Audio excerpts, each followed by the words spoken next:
How's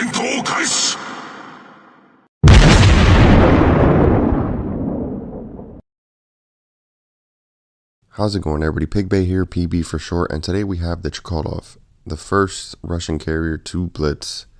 There is a Russian line coming out. I don't know if the skills are going to be the same or whatnot. Now, warning, I am not the best carrier player. I used to play carriers a lot. I'm out of practice now, so please bear with me, guys. I'd appreciate it. Now, what makes this ship different from the other carriers is if you lose your squadrons, there's like a 50% decrease to the penalty. So what that means is normally a normal carrier, they'll have a very long penalty for losing its squad. Not so much with this one. In my opinion, I kind of don't like that just because it promotes kind of bad play and bad habits. But that's kind of just my opinion on that. Now, the alpha damage from the torpedoes themselves is quite low in my opinion, though you do have a lot of them, so you can definitely put out a lot of damage on a DD, but you're not really one-shotting them. Even in some of the damage you do on a lot of the battleships and things like that, just after torpedo damage reduction, you'll get like between 800 to 900 damage per torp. Now, the hangars for your bombers and your torpedo bombers, they are quite large for the tier. But the thing where it suffers the most there is those fighters. So you only get 10 fighters. And every squad has 5. So that's only 2 squads. So it makes play with fighters a lot more trickier if you use them a lot. Dive bombers, I would say they're like okay accurate. I mean, there I got 3 hits. That's more rare than I normally see. But a lot of times you'll get nothing and like it.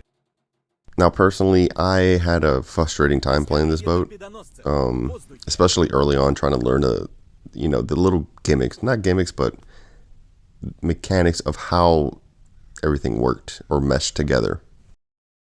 Now, you can see here's where, obviously, this Wukong doesn't have as much damage reduction as a battleship, but even so, we still can't get the kill on them, even though we hit every single torp, just because of that low alpha. Now, the game you're watching is the highest damage I was able to do. I don't again, I know I'm out of practice with carrier, but I know I'm not quite that horrible with carriers either. So, again, I expected to be able to do more, but with the limitations of the ship, it was quite difficult.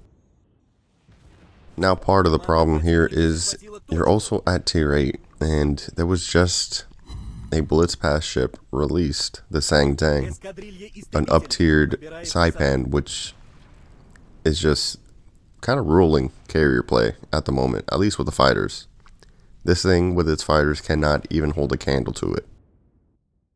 Though I am curious to see like all the people that actually religiously play carrier, if they do pick it up, that, what are their thoughts going to be on this ship? I'm honestly waiting for DFA's review, because I believe he's like one of the only other CCs at least that play carrier, and I think FBI, but I'm just waiting on their thoughts on it, because I am curious if people are having the same results as me, or is it really just me? I mean, it could be just me, but I mean, I'm telling you guys, I did not enjoy this thing at all.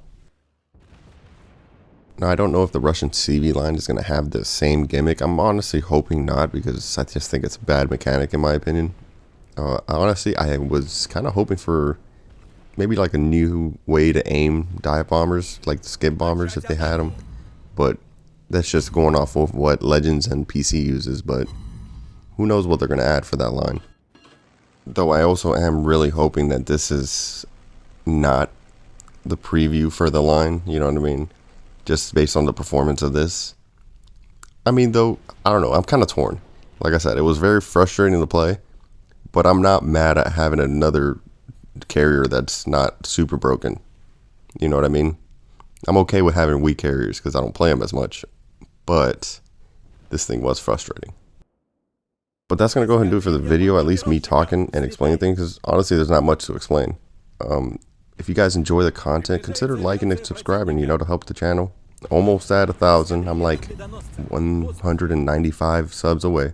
So officially the road to 1K has started. But yeah, until next time, everyone.